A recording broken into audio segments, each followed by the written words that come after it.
Buenas noches. Bueno, mi nombre es Diego Ortiz. El presente trabajo que voy a presentar es acerca de neuropsicología.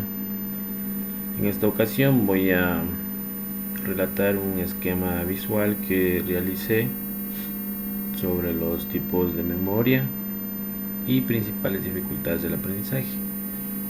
Asimismo, haré una recomendación para motivar el aprendizaje, potenciar la memoria desde la neurodidáctica. Bien, para empezar, primero pues vamos a definir lo que es memoria. Como introducción tenemos aquí un video de cómo a través de un fragmento de una película podemos ver o darnos una idea de cómo funciona nuestra memoria.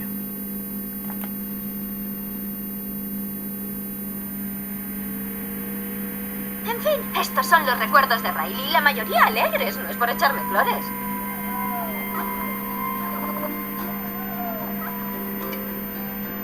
Pero los más importantes están aquí. No quiero ponerme en plan técnico, pero estos se llaman recuerdos esenciales. Proceden de un momento súper importante en la vida de Riley, como cuando marcó su primer tanto. ¡Wow! ¡Fue impresionante!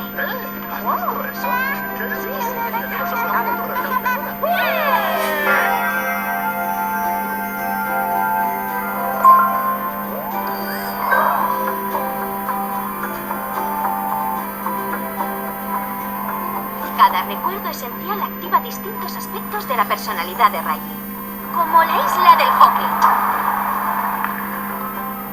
Aunque la isla payasada es mi favorita. ¡Ven aquí, bonito! ¡Qué gansa eres! Sí, isla payasada es la mejor. Bien, así funciona nuestra memoria con nuestros recuerdos. Bien, la memoria, pues, como debemos tener una idea, es donde se almacenan todos nuestros recuerdos, y existen varios tipos de memoria que a lo largo del tiempo se han ido actualizando sus conceptos. Antes no se creía en esto, pero de ahí nace nuestra ciencia, la neurodidáctica, la cual se encarga de ver cómo funciona nuestro cerebro a través de las partes que integran el mismo. Bien, asimismo tenemos algunos tipos de memoria. En este programa de maestría hemos estudiado los que a continuación les voy a describir: memoria procedimental, memoria de trabajo, memoria prospectiva, memoria episódica, memoria semántica, memoria emocional, memoria sensorio-motora, memoria a corto plazo y memoria a largo plazo. La memoria procedimental es una secuencia ordenada de memoria que permite la ejecución. Por ejemplo, cuando nosotros hacemos algo que ya lo sabemos de más, por ejemplo, conducir una bicicleta, conducir una motocicleta, conducir un vehículo, realizar un trabajo en una fábrica o en cualquier parte laboral que nosotros lo realizamos. Ya sabemos cómo debemos hacerlo.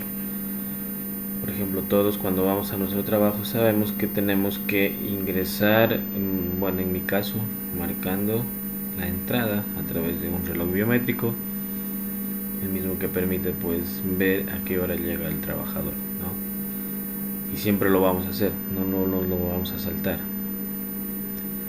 Y luego pues en mi caso como docente procedo a ingresar a mi centro de cómputo, que yo me encargo de lo que es la informática en las instituciones educativas municipales, y entonces luego preparo mi material, preparo mi clase, enciendo los equipos, etcétera, ¿no?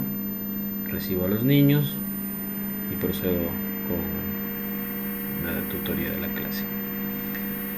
Bien, así trabaja la memoria procedimental.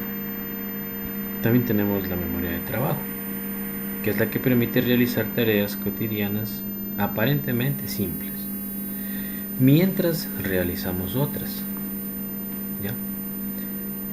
Aquí pues también interactúa el cerebro. Hay personas que no pueden realizar dos cosas a la vez, pueden hacer solamente una, pero de repente sí deben hacerlo, ¿no? Por ejemplo, sigamos con el caso de un docente. Si el docente está dando clases y llega alguien a interrumpirle, pues hasta que va y abre la puerta sigue hablando de lo que está haciendo, pero ya su cerebro le ha dicho que están tocando la puerta y que tiene que ir a abrir. Entonces se dirige, en este caso hasta un poco, podríamos decirlo, sin mucho darle primordial atención a que están tocando la puerta, sino más bien seguimos viendo a nuestros alumnos y nos dirigimos de espaldas y abrimos la puerta. Entonces estamos realizando dos tareas al mismo tiempo, ¿ya? Así como he puesto aquí en mi Padlet, deja mantener guardada durante un tiempo breve información útil para resolver problemas inmediatos. Por ejemplo, los números de teléfonos. ¿Quién no se sabe el número de teléfono de la esposa, del esposo, de su casa, no?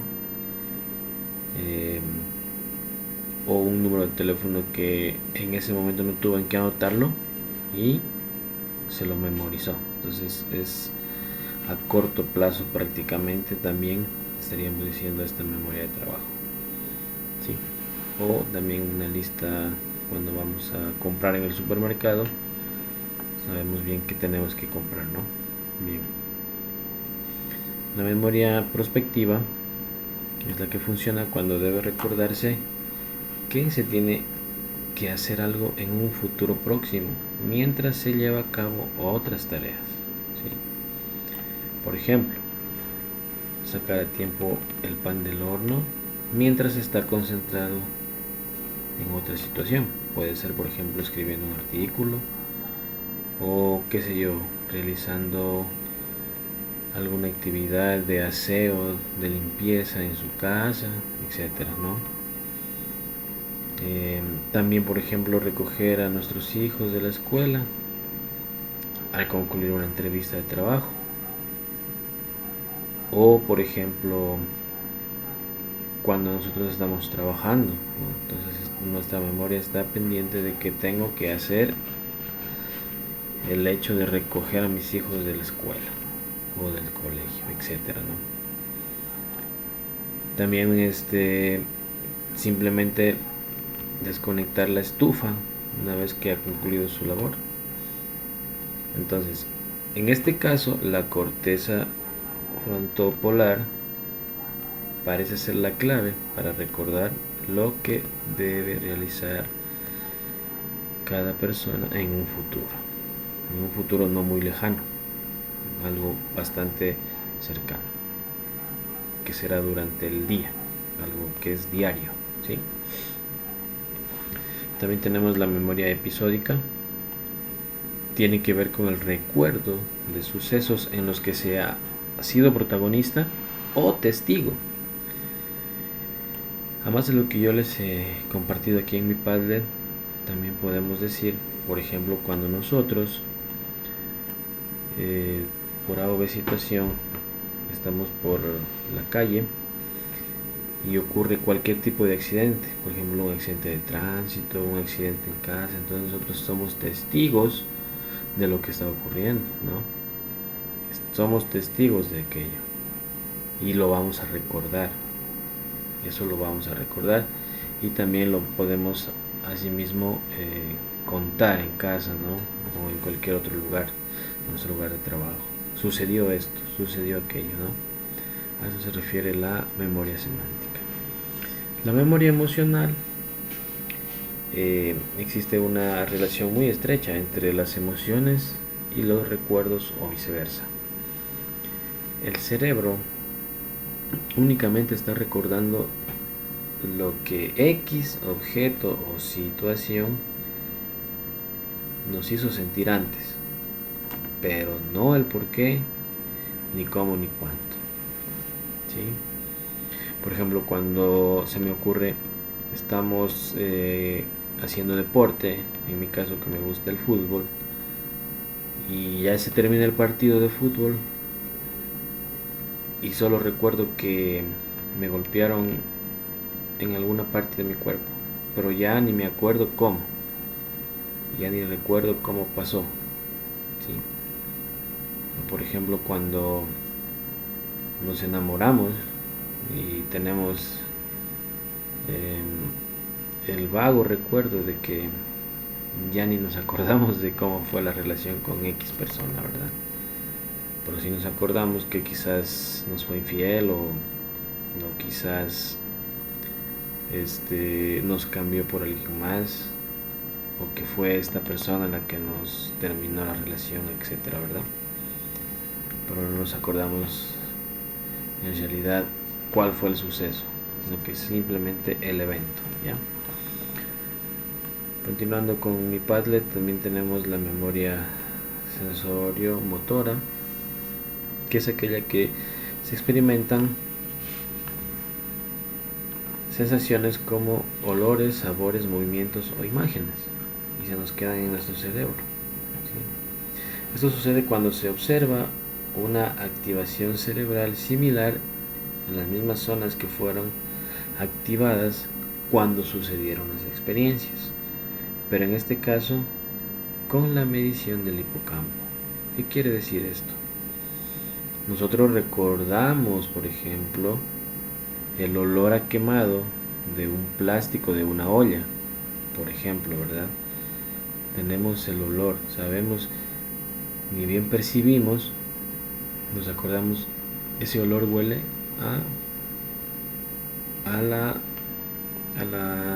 podemos decir, al mango de una olla, de una tapa de olla, ¿verdad? A eso huele. O el olor de una llanta quemada, a eso huele, ¿cierto? O también una imagen, cuando decimos, ¿dónde vi esta imagen? O ¿dónde vi esta persona? Yo sé que en algún lado la vi, ¿ya? Se nos queda la imagen, el recuerdo.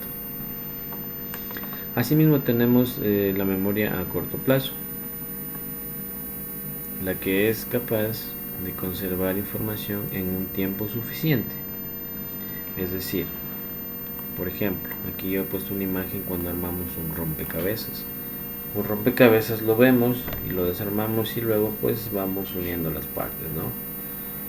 Ahí nosotros vemos que tenemos que emplear nuestra memoria para terminar el rompecabezas o puzzle, ¿sí? Ejecutar una tarea que es útil en determinado momento, pero que luego se desecha, es decir, ya después ni me acuerdo qué rompecabezas armé, como sucede en el caso de la información almacenada en la memoria de trabajo. Memoria a largo plazo. La memoria a largo plazo es memoria duradera, permanente y frecuente en muchos aspectos de nuestra vida. Es decir, es un impacto emocional causado en el caso de la memoria emocional, por ejemplo. Esto puede ser un recuerdo de un ser querido que fallece, ¿no? Vamos a estar recordando siempre los momentos que tuvimos con él o con ella o con cualquier persona que falleció, y siempre vamos a estar extrañándola, recordándola todo el tiempo, ¿sí? Por eso es una memoria a largo plazo. Bien, también tenemos en este caso las dificultades del aprendizaje, las que nosotros hemos visto en la asignatura de neuropsicología. Son las que se encuentran dentro de un grupo de trastornos que frecuentemente suelen confundirse entre sí. Una dificultad de aprendizaje se refiere a una alteración o retraso en el desarrollo en uno o más de los procesos del lenguaje.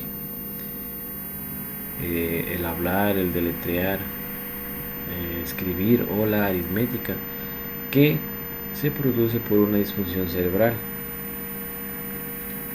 y o trastorno emocional o conductual, y no por discapacidad intelectual, de privación sensorial o factores culturales o instruccionales. Esto es lo que nos dice Samuel Akira en 1962. Entonces, las dificultades de aprendizaje, para eso sí podemos nosotros emplear algunas estrategias para mejorar y tratar de llegar al aprendizaje. Según el tipo de función neurológica, por ejemplo, tenemos el déficit de atención, la disnesia, la disgnosia, la dispraxia, la disfasia o TDL, dislexia, discalculia y síndrome disejutivo. Nosotros en esta asignatura de neuropsicología de la educación hemos puesto énfasis en las siguientes dificultades de aprendizaje. Dislexia. La dislexia es aquella que afecta al individuo todo el ciclo vital, es decir, durante toda su vida. ¿Y qué es la dislexia? Es una dificultad de aprendizaje definida como desorden de uno o más de los procesos básicos que involucran la comprensión oral y escrita del lenguaje. La disartria, disgrafia también están dentro de estas dificultades, pero nuestra materia, asignatura, nos hemos basado en estas tres principales: dislexia, discalculia y dispraxia. Bien, la discalculia es una dificultad de aprendizaje específica en la materia de matemáticas, es decir, que la discalculia hace referencia a una dificultad de aprendizaje en las matemáticas o en la matemática, y es la que se refiere a la incapacidad de realizar operaciones matemáticas o aritméticas. Así, por el contrario, la dispraxia es una alteración del desarrollo que afecta al desarrollo del crecimiento del niño.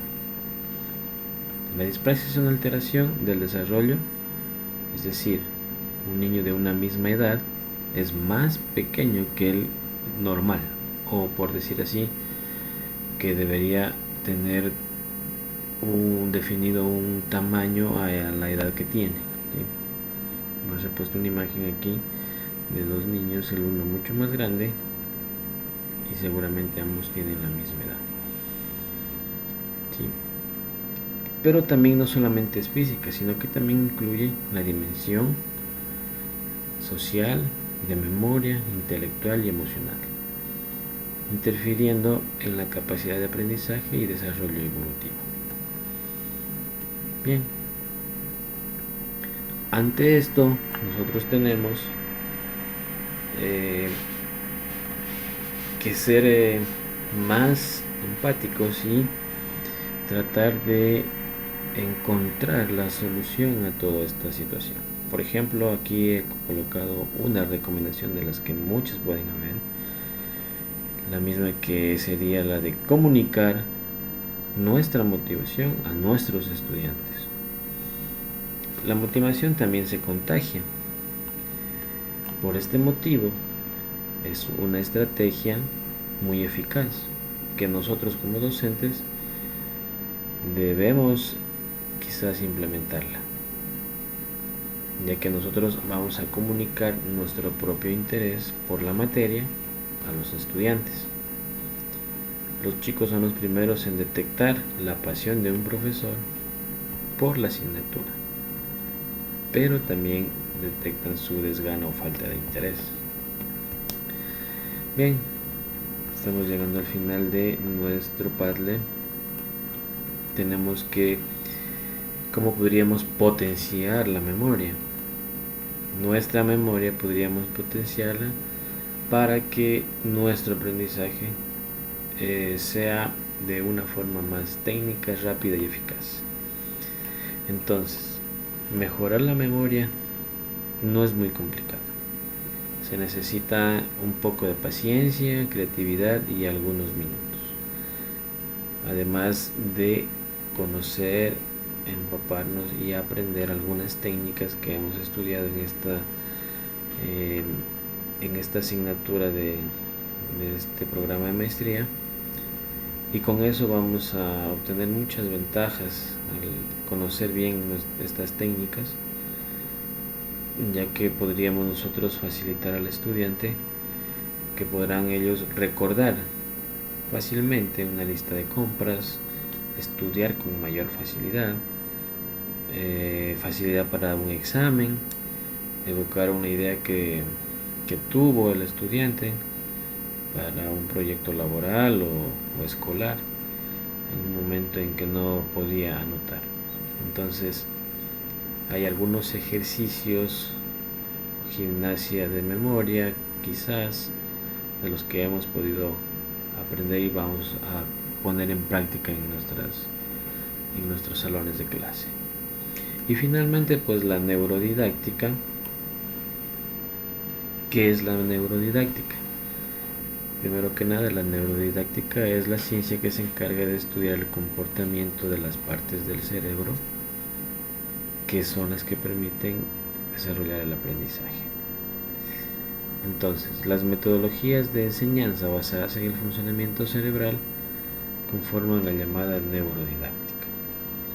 Las estrategias neurodidácticas proponen responder al interés del estudiantado, considerar sus características cognitivas y afectivas, como establecer vínculos socioemocionales y brindar una experiencia de aprendizaje novedosa e interesante. Agradezco por su atención a este esquema visual desarrollado en Padlet para mi asignatura de neuropsicología.